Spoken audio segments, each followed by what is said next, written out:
welcome to Bad Movie Beatdown. Seagal month may be over, but the battle certainly isn't.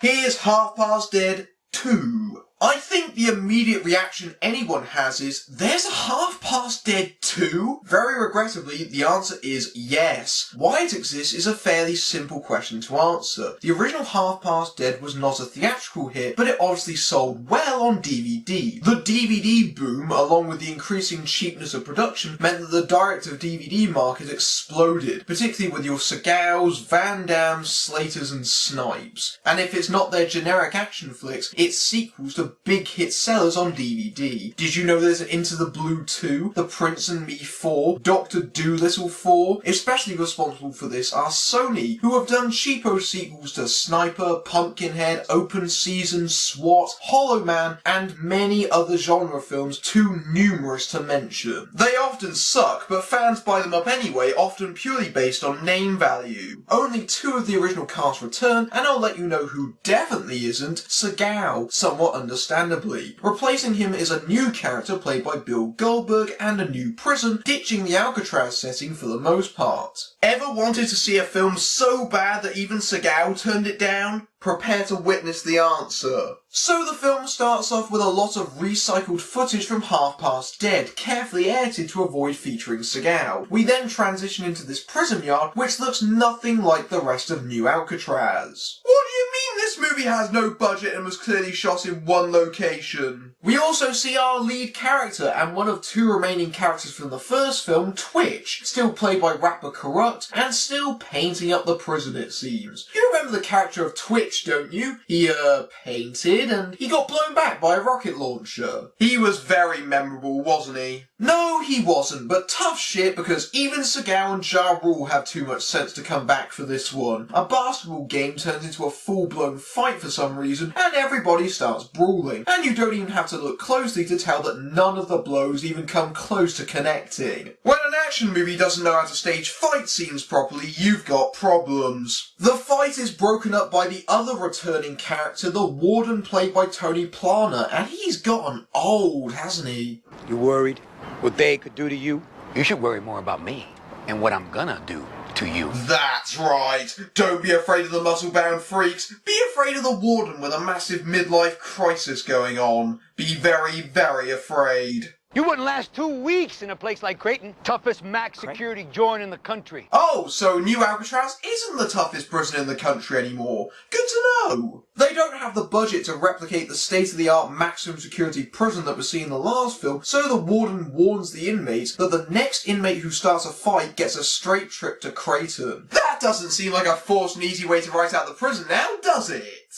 Heard you got deep six at your parole hearing. Looks like you're not getting out anytime soon. Oh, fuck you, Hoover. I'm out in a month. While you rot in here, I get the gold. You'll get the gold? I hate to tell you this, but Seagal found it at the end of the last movie. I sense a serious retcon is imminent. Twitch tries to start a fight with Hubert, but ends up fighting Hubert's bitch, which I think is meant to be funny because he's a 300-pound heavy who proceeds to throw Twitch across the mess hall a few times in another incompetently done fight sequence. This succeeds in getting Twitch a transfer to the Creighton prison in the space of a cut. Just to recap, in the first 8 minutes, we've already lost almost all the original cast and the original setting. Then what the hell is the point of making this? And come to think of it, the title doesn't even make sense anymore. The titular Half Past Dead was Seagal, not Twitch, and he's not in this installment. I suppose Annoying Comedy Sidekick 2 probably wouldn't sell as many DVDs. We also get to meet the Warden of Creighton, who you may recall from that thing you don't remember the title of. I wanted to personally greet you by saying I run a tight ship. My prison, my rules. Because no matter how tough you think you are, and I know some of you think you're real tough, I will break you. Heard it all before from Hispanic midlife crisis dude. You're not bringing anything new to the table. It's at this point we see replacement lead Bill Goldberg as Burke, snarling like a caged bear behind the prison bars. The prison is very tough because it is divided between cliques of blacks and Hispanics led by leaders Angel and Cortez respectively. The black clique tries to get Twitch on their side. Do you have any problems? You come see me. I don't believe you nothing with a mark. Damn, y'all ain't got no other type of membership, you know, like cards or some shit? Oh I'd have to make a cut in the shape of a cross. That's far too much for me. In fact, Twitch seems to get on everyone's nerves, including ours. I'm a loner too, you know what I'm saying? Ain't too much I do, you know. I don't really, get involved. Shut up and keep it that way. You know, if you don't want to talk, all you gotta do is just say it. I don't want to talk. So our supposed hero is an annoying airhead who doesn't know when to shut the hell up. This is going to be a very long 90 minutes. It's visiting day at the prison and Twitch's girlfriend has come to... Hang on, that's not Monique! I put up with enough from you. I looked the other way when you had that fat-ass girlfriend. What was you doing with her anyway? That wasn't fat, that was muscle. And by the way, when you make one pine for the comedy stylings of Monique, you know you're a terrible actress. Well, listen to me, baby. I could set up a little home sweet home right here. You know, set up one of those little conjugal visiting rooms, slide you something special. Now give it to me. Jubblies. Right, can we see what Goldberg is doing before I torch this place to the ground? Goldberg is visiting his wife and daughter, Amy and Ellie, who have a bit of a tense family relationship. You look great. Changed her hair, didn't you? I like it. Goldberg, dial down the creepy, the drool is showing. Me and Mom are moving to Dallas. I'm gonna start college next year anyway, so I probably won't have the chance to visit you. Look at me, Ellie. Just tell me you know how much I love you, baby.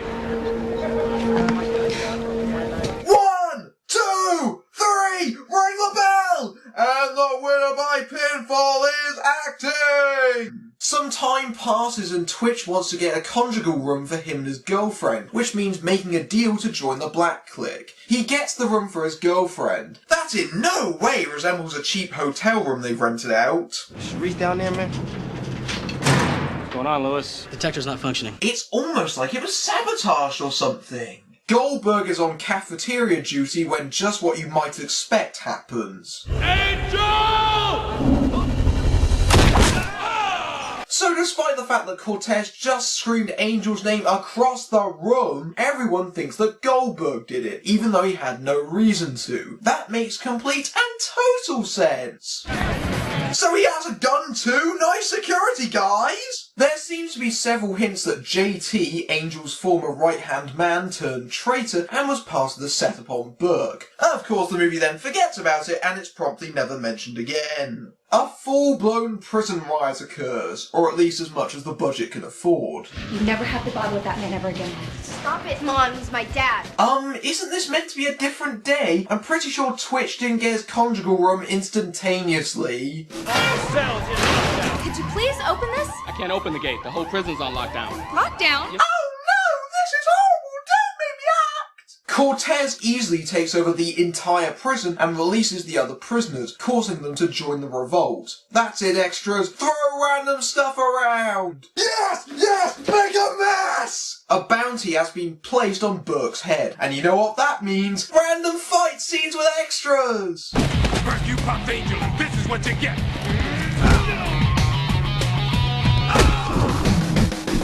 Spare! Spare! By God, King! As God is my witness, he broke him in two! Yeah, nice job integrating Goldberg's signature move there, because, you know, people use wrestling moves in actual fights, don't they? The Black Clique, now led by JT, chase Burke, who uses Twitch as a shield. Back off or I'll break his neck! Go on, Goldberg, do us a favor. I'm gonna count to 3. 1, 2! JT, he's one of us. No, he isn't. 3! Well, that scene went absolutely nowhere, and the worst insult is that Twitch is still alive! Meanwhile, Twitch's girlfriend and Ellie bump into each other. This whole place is in lockdown. There's a riot going on. Oh my God, are you serious? Yeah. We can't stay in here. The door doesn't lock. Yeah, just run around a prison during a massive riot. That sounds like a really good idea. They're all locked. I have plans for both of you. Yep, they're rescue bait, because this is a manly movie. Females only exist to be rescued. Cortez makes a demand to the warden to bring in the governor, and if the giant flag as the backdrop for this set looks really cheap, then check out the scene with the governor, where there is no moving background to his limousine. Are you for real? You couldn't find a backdrop backdrop to that scene. People on this website use green screens for crying out loud, and we're not professional filmmakers. The sheer lack of effort here is staggering. Cortez's next move is to then cut the power to the prison. Not that I can tell a difference, because this movie is so bloody dark that half the movie seems to be taking place in absolute darkness. Steven Seagal's films may have been cheap, but at least they could afford a lighting budget. Burke and Twitch start walking around the prison together, and in every single scene, Burke keeps reaffirming the fact they didn't shoot Angel as if we didn't know that. They even show a flashback of the shooting, which only occurred little more than 10 minutes ago, for crying out loud. Oh, and by the way, showing it in slow motion makes the delayed reaction and the blood pack all the more obvious. Oh, and here comes the guards for a pointless fight scene, and here's a scene with a Hispanic clip that goes nowhere because they've run off again. Why does the action scenes in this supposed action movie feel like an afterthought? Surely fight scenes aren't that expensive. Do you want to know how this movie handles the riot? It's basically random shots of people running around used as segues between scenes. For a prisoner supposedly violent and brutal as Christ, this is pathetically wussy. Natural born killers this movie ain't. Meanwhile, the two girls try to break out of the execution room where Cortez has trapped them. We gotta get this door open. It's our only way out. No, it isn't, you stupid woman. There's a big bloody window over there. Smash it and get out that way. Cortez finds out they're trying to escape, however, and forces Ellie to tie Twitch's girlfriend up. It's also roughly around this point I realised what the actress who plays Twitch's girlfriend was hired for. Her abilities mostly seem to be limited to her, how do I put this? Her, you know. Via a guard's radio that he stole, Twitch finds out that his girlfriend has been kidnapped and it's a race to save her. Yeah, that impact didn't clearly miss by miles. Even the sound effects sounded confused. This movie needs more padding. Quick, send in the armed emergency response team to fight with the two cliques, even though nothing is really happening. Wow, they really seem to be struggling to get 90 minutes out of this, aren't they? You mean they're struggling for ideas in a pointless sequel to a film no one likes? Well, colour me shocked. Things get so desperate that Twitch suddenly starts recounting the story of the first movie to Burke, which is the cue for the filmmakers to start inserting flashbacks to the first movie, namely the action scenes, to give this movie an action boost. And yes, they're being very careful not to show Seagal and Ja Rule so they don't have to pay them. It's also dramatically apparent how much better the production values were in the first. Suddenly, the first one doesn't seem so bad now, does it? I can't believe this, but I'm actually pining for Steven Seagal. But nope. That was too much plot development, so let's stall again with another action sequence, as the Black Clique try to capture Twitch and beat the living snot out of Burke before taking him to the kitchen to try and kill him. That's of course if you can see it because of the abysmal lighting. It's too bad, Burke, because you don't get a chance to save your daughter. Oh, you didn't know? Uh-oh, you made him mad. You're next! Sure enough, Burke breaks out of his captors and beats them all up, despite the fact that a minute ago they all ganged up on him and knocked him unconscious. I'm going after Cortez. You going after him? He's got my daughter. If you want to escape, go ahead. Tripping. Why are you turning your back on him? What about your girlfriend? Cortez has her too! Twitch immediately rejoins Burke again, of course, because Twitch is a complete wuss. The pair get separated by a half-closed door that Twitch needs to hotwire, but he'll only do that if he hears why Burke is in prison. I'm in here for nothing. Man, that's what they all say, man. Okay, a friend of mine knocked off an armored car. Cops found him at my house with a bag full of cash. He implicated me, knocked a couple years off his sentence. I got 5 years. Ah yes, the innocent man cliché, for when we want to sympathise with a criminal and therefore they can't actually do bad things. After an obligatory fight scene, they free themselves and run into one of the Hispanic clique, who says he's going to lead them to Cortez. You know, maybe this guy isn't very trustworthy. Oh, what a shock. He isn't, and he betrayed them. Oh, fuck. I knew we couldn't trust this fucking guy. I'm a furious ventriloquist! Burke and Twitch wander around the boiler room looking desperately for the plot. Some guards show up and an action scene ensues. Yawn. Who knew action scenes could be this dull? The action scenes feel really tacked on and they don't flow out of the plot. Bad guys just appear when they want a fight scene. It feels more like a side-scrolling beat-em-up than a film. Having beaten up some innocent guards who are just doing their jobs and following orders, Burke wants answers. I ain't gonna find it anyway. Find what? The gold. You got transferred here so you could break out and find some gold. $160 million worth. Now, they found one piece of it, but he stashed another piece, okay? So let me get this straight. There are now 2 stashes of gold, and Seagal only found 40 million at the end of the first movie. No! Not buying this retcon. It's maybe a link to the first movie, but it's also forced and tenuous. And again, this is an excuse to show footage from the first movie. Twitch was apparently Lester's cellmate or some nonsense like that, and Hubert was the guy who robbed with Lester, which means surely he'd get the same death sentence as Lester? I thought the whole point was that only Lester knew, so it was a big deal when he told Seagal. You're trying to expand on something that was already completely wrapped up in the first movie, which just goes to show how superfluous this movie is. And once again, they're very careful not to show any other actor's face other than Bruce White, who played Lester, and gets credited for this movie even though it's all stock footage from the first film. They're so cheap they even dub over the reporter. Now it's looking like McKenna just might take his secret to the grave. I'm Kelly Lang from San Francisco. Now it's looking like McKenna just might take a secret to the grave. I'm Roxanne Long from San Francisco. When you don't want to pay an actress who played a minor role as a reporter, you know you're a money-grubbing bastard. The governor finally arrives and Cortez says he wants the governor's helicopter so he can make his escape. What's the ETA on the hostage negotiator?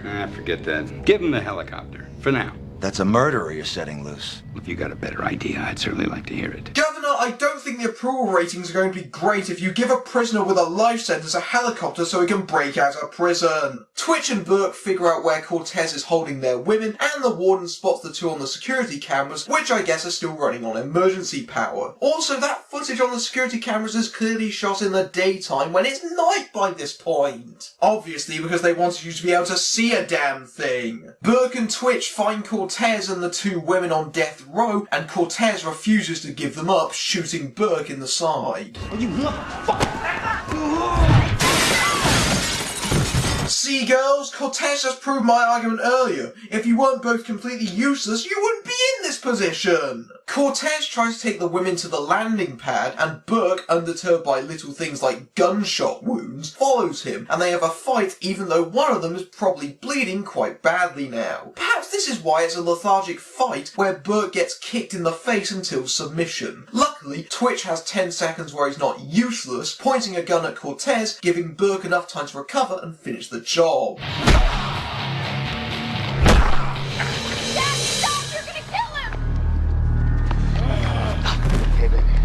Well, that was pathetically anticlimactic. We don't even get a villain death. This must be the prison riot with the lowest body count ever. The guards show up and capture Cortez, and the situation is resolved. We move to Twitch's parole hearing, where Twitch is granted his freedom, and Midlife Crisis shows up for his check. And speaking of money...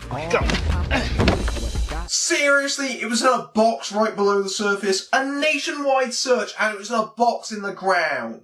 This movie doesn't give a shit anymore, does it? Oh, and Kurupt, just so you know, gold bricks tend to be heavy. And what does Twitch spend his money on? What any idiot would do, on making himself more of a gold tooth wearing stereotype. Oh, why would you make yourself look like Skids and Mudflap? They go to Burke and reveal that they split the gold with him, so his bank balance is now 80 million richer. Yeah, I'm sure that won't arouse suspicion, especially since they're still looking for the missing gold. You gonna be okay in here? I'm gonna be just fine, darling. He transferred Cortez. Now, see, that's what that boy gets. To where? I thought this was the toughest maximum security prison in the country. Oh, who cares anymore? And so the credits roll, where they show a montage of the cast, and I don't just mean the main cast, I mean the whole cast, with such memorable roles as Assistant Warden and Warden's Assistant. And if that wasn't insulting enough padding, the actual end credits go through the same cast list again, meaning the cast credits have played 3 times. Oh, let's end this shit already. Half Past Dead 2 is a complete waste of time and shouldn't exist. This is perhaps one of the worst action movies I've ever seen. Nothing about this movie is good. The plot is so thin that even the word threadbare seems generous. The acting is abysmal and makes you pine for Steven Seagal of all people. And worst of all, the action scenes are badly planned and executed, so they're as uninteresting as possible. It's basically Kurupt and Goldberg running around an empty prison desperately in search of something to do because the movie has been made for pennies. Say what you will about the dog's breakfast that is is half past dead, but at least it had production values and a slick Hollywood feel. This film has production values that rival most student films and is an insult to those that even like the first movie. No Seagal, no budget, no point. Just go on pretending like it doesn't exist. I'm Matthew Buck, beating down bad movies everywhere.